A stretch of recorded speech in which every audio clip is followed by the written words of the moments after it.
He says law enforcement abused her father while he was in their custody hours before his death at the hospital. Thanks for joining us. I'm Kim Chapman-Whitfield. And I'm Josh. Really want to warn you, some people may find this following story disturbing.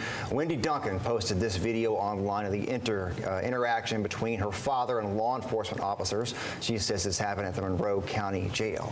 Duncan says her father, Mr Isible, is 74 years old, and she says this video shows her father strapped to a chair in the jail as he suffers from a medical emergency. Today, Duncan invited people to gather outside the jail in protest of how she says her father was treated. The News Channel 9's Mary Beth Mangrum joins us now to tell us more about this protest, along with what police records reveal. Mary Beth.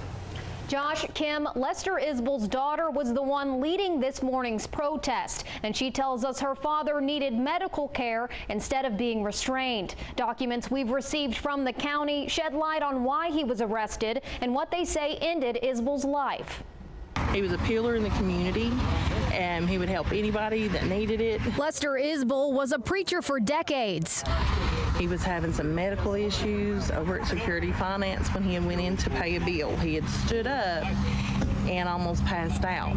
This autopsy report says after being arrested for disorderly conduct, he died while in a restraint chair at the Monroe County Jail. The police officer stated the only options that my dad had was to get in the ambulance to go be treated, or he was going to be arrested for disorderly conduct. Protesters gathered outside that jail more than a year after Isible's death with photos from the surveillance video his daughter says show his last hours alive.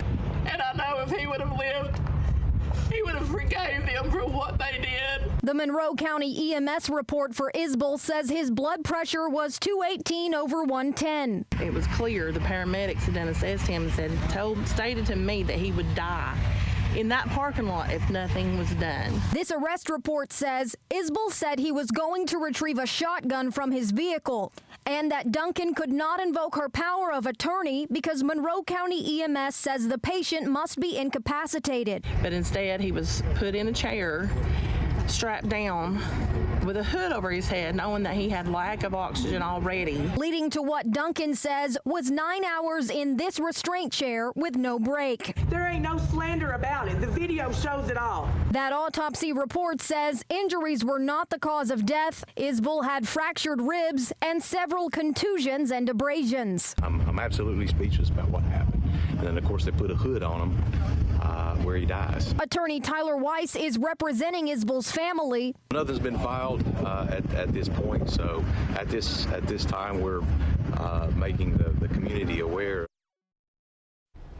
We went to the Monroe County Sheriff's Office this morning where we were told the sheriff was not in. We've also emailed and called members of the Sheriff's Office for a response. They tell us they're currently preparing a statement. Josh? Mary Beth, thank you. You can watch the full video provided by Wendy Duncan in the story on newschannel9.com.